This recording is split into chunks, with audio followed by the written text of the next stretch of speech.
that's my roundup of my 44 mag carbines.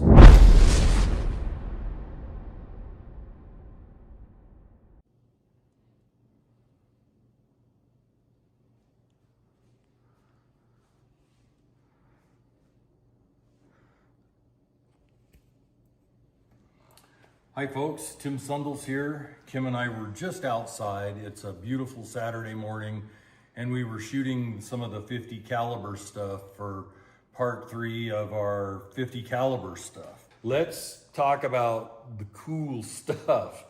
This is my assortment of 44 Magnum carbines. And because we live in grizzly country, and because Kim needs something that she can carry for up close and personal that's very authoritative on a big animal like a grizzly, I've had her shooting this 454 Casull Rossi with our 360 grain load in it. Now, it's very loaded because I was messing with it last night. Super light gun, weighs well under 6 pounds, and super authoritative with our 360 grain hard cast flat nose. Kill any bear on the planet. And she wanted something that she could kill anything with. And she's getting used to the recoil. But in the meantime, we've had her shooting this little 357 Marlin 1894, and there's no recoil here. It's under 6 pounds, but there's no recoil with 357. So the intermediate cartridge between 357 and 454 in terms of recoil and in terms of power and killing ability is the 44 mag. So I started a few days ago. I'm just gonna slowly work her up to the 454, and she's already shot it some. And last night I had her shooting 44 mag with really powerful grizzly killing loads, and she was fine with it. Didn't bother her at all. So because your focus would probably be different where you live. You might wanna hunt whitetails with them or hogs. We're using this deep penetrating, non-expanding ammo, because if you're going to shoot a 600 or 700 pound bear, you want the bullet to go all the way through and break big bones. You know, if you have to shoot them in the head, you want it to just shatter the skull coming and going. And here's what these loads actually look like. That's a 305 grain hard cast with a gas check. And this is the 265 grain monometal bullet. And I don't know which I like best.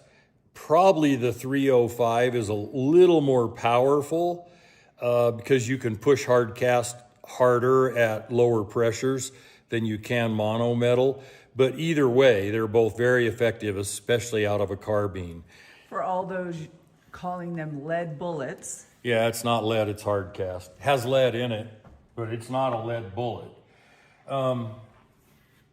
So you can look on, like if you were to look at the ballistics of these two loads, and here they are again, just add 400 to 500 feet a second when you shoot them out of a carbine. That's how fast they're going out of these carbines. And it changes the entire nature of the cartridge when you go from, say, a 4-inch revolver to these carbines. And also, after about 16 or 18 inches of barrel on these carbines, you're not gaining any velocity. These are little straight wall cartridges that, relative to rifle powders, use fast burning powders. So you won't 16 inches of barrel, 18 inches of barrel, you won't gain any more velocity in 20 inches or in 22. The only reason to have a longer barrel would be to get longer sight radius, And another way to do that is to use an aperture sight, move it back here on the receiver, or to get more ammo capacity because you have a longer tube, and to get the muzzle blast further from your ears, further from your face. Those are the advantages with the longer barrel, but you're certainly not going to gain any velocity to speak of past 16 or 18 inches with these little straight walled handgun cases. Same story in plus P45 Colt, same story in 454 Casull. And then as you get into bigger cartridges with bigger cases like the 4570, well, that story changes. You can gain velocity in the 4570 out to 26, 28 inches of barrel because they hold 50 grains of powder instead of, these are running 20 to 22 grains of powder, and it's faster burning powder. So, 16 inches gets it done, and they're awfully handy to carry. So let's look at these rifles. Carbines. This is a stock, out-of-the-box, run-of-the-mill, current Marlin, and by current, not made by Ruger. This one was made when Remington owned it. And the gun functions just fine. I don't have any issues with it. It's very ugly. They put the super wide forearm on them. Like, they could slim those forearms way down, and all that extra wood, they could start a pencil factory or something with it. I have no emotional attachment to this at all. It's a tool. I use it for testing pressures and velocities, nothing else. This little carbine is another story altogether. This is Andy Larson's, or Skinner Sights. It's their little bush pilot. It's a takedown. It holds 8 rounds in the magazine, plus 1, so you get 9 rounds. And I'm thinking about, that steel butt plate is not something Kim would enjoy. I'm thinking about changing that, but I haven't decided to yet. This is an older Marlin before they put the unsafe crossbolt safety on them. And it's a fine gun. It's a JM stamped gun. There's just nothing wrong with it. Here's the one Kim was shooting last night, and I really, really like this. This rifle has a fast twist barrel on it, and it's got a 1 in 20 twist. The typical old Marlins had 1 in 38 twists, and they wouldn't stabilize bullets very well. This is an older one that, Dave Clay rebarreled 20 years ago for me with a 1 in 20 twist. Very nice rifle. Shoots the 305 grain load wonderfully. Shoots them all wonderfully. And by the way, this co-pilot is an 1892 action. Probably the strongest lever action made, but they're very short. And in part, that's why they're so strong. So the 305 grain load that I like so much is too long to cycle through this. So we have to use the ever so slightly shorter, it's only like 30 thousandths shorter, 265 mono metal, which shoots really good out of them, cycles flawlessly. It's a nice load. It'll take the biggest bear's head coming and going. It's very nice. The Marlin 1894 action takes a lot of 44 mag shells in the, it cycles them, whereas the 1892s don't, because the 1894 is slightly longer. It's also slightly weaker, which really isn't an issue. But this is the one that Kim shot it last night. It'll take those hard-hitting, fire-breathing 305 grain loads. It's all sighted in for them. And until she's more comfortable with the 454, she'll carry this. The 44 mag out of a carbine is so much more powerful than it is out of, say, a 4 or a 6 inch revolver. because you don't have the barrel cylinder gap for the gases to escape out of.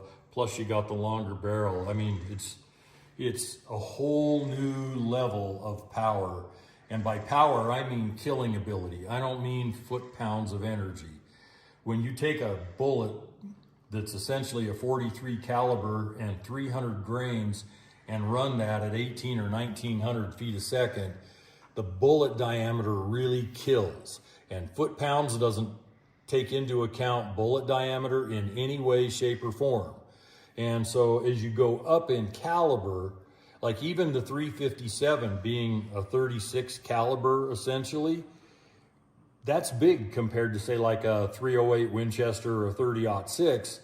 And in terms of foot-pounds, the 308 and 30-06 are much more powerful than the 357. But the 357 has almost 6 calibers more bullet diameter. And you can't ignore that when it comes to killing ability. Well, the 44 is another 7 calibers bigger than the 357, and of course heavier bullets, and whew, I mean, lovely. This is one of the old Browning Morocco 1892s. I bought it used, set up just like this. Somebody at some point in time, somebody had shortened the barrels in the magazine tube. I don't know, I bought it used. Again, it's an 1892, so we can shoot the monometal load out of it, but we can't shoot the 305 grain load out of it because it's just a little too long to feed in the 92s, whereas it is not in the Marlins. This is one of the new Smith Wesson 1854s. I'm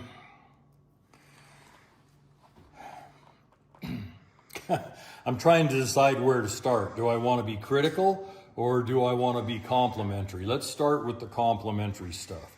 The gun works, okay?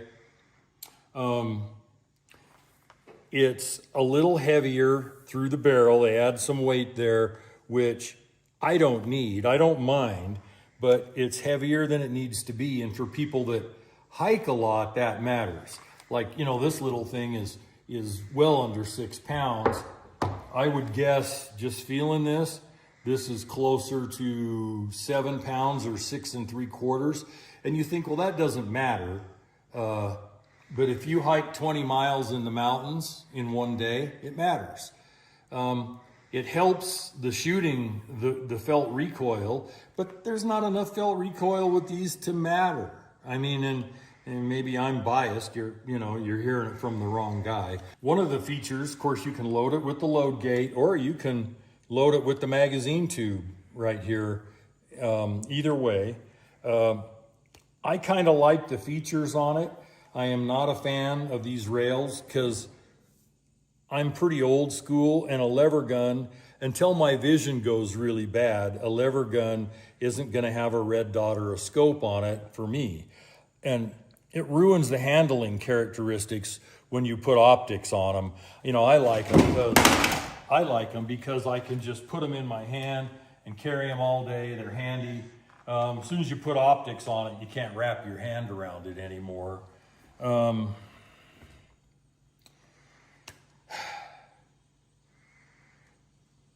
going to give this a go. I mean, I'm going to say buy one of these.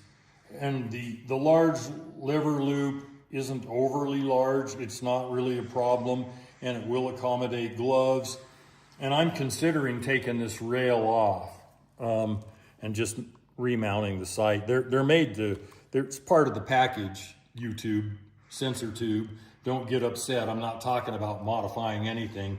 They're made to come off so that you can actually exercise choice.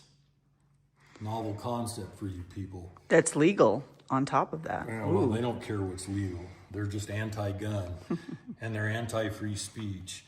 But anyway, I rather like this rifle. It's up to you to decide, you know, if it's worth the $1,200. You know, it comes with a good half cock, so you can just disregard that safety, do with that safety whatever you want. I can't talk about it in case this video ends up on YouTube. This is an older Henry. The rifle shoots well. It's got a fairly short action. It's similar to a Marlin 1894 in the way it works. It's got a good half cock on it. No, it doesn't. Oh my gosh.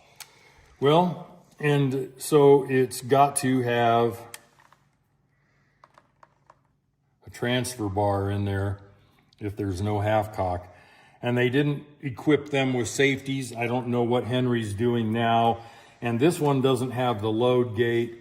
This one you have to load through the magazine tube, which for me is an issue just for the tactical disadvantage, because if you fire a few rounds and you're still in the middle of a fight and you want to reload, there's no magazine, there's no gate, no load gate here. You have to use the magazine tube, which as soon as you open that up, it disables the rifle.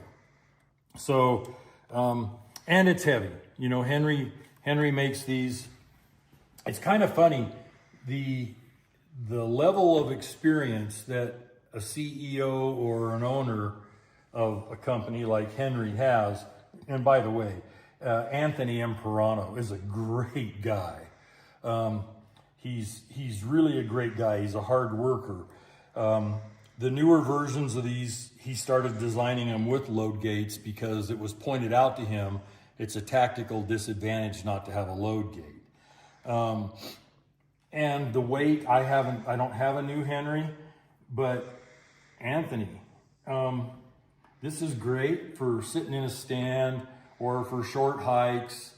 But if you're gonna be a guy who takes, and by the way, it has a really nice balance with that extra weight on the barrel. But if you're gonna be a guy who wants to do serious hiking, you might object to the extra weight. I mean, the rifle's a full pound or more heavier than it needs to be, although it does balance really nice. So that's my roundup of my 44 mag carbines. If you want to see one shot, should we step out to the steel and shoot one of these? Here, I'll just put a few rounds in it. Okay, folks, we will stand back at 25 yards. I think I put 4 rounds into this. I just want you to see how the Marlin 1894 works. This is the 305 grain fire breathing load, and this is the load that Kim will be carrying in it until she's fully graduated to the 454, which she kind of already is, but this is just very pleasant for her to shoot.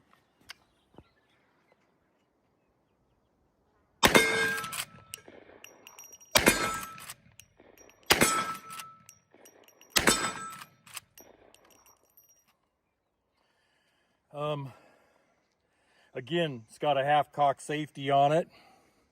It's got no cross bolt safety. So it's very, very handy.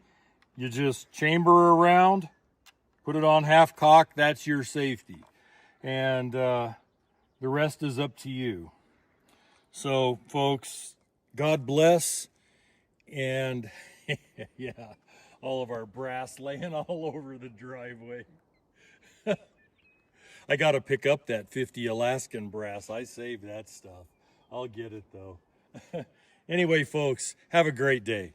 Again, God bless.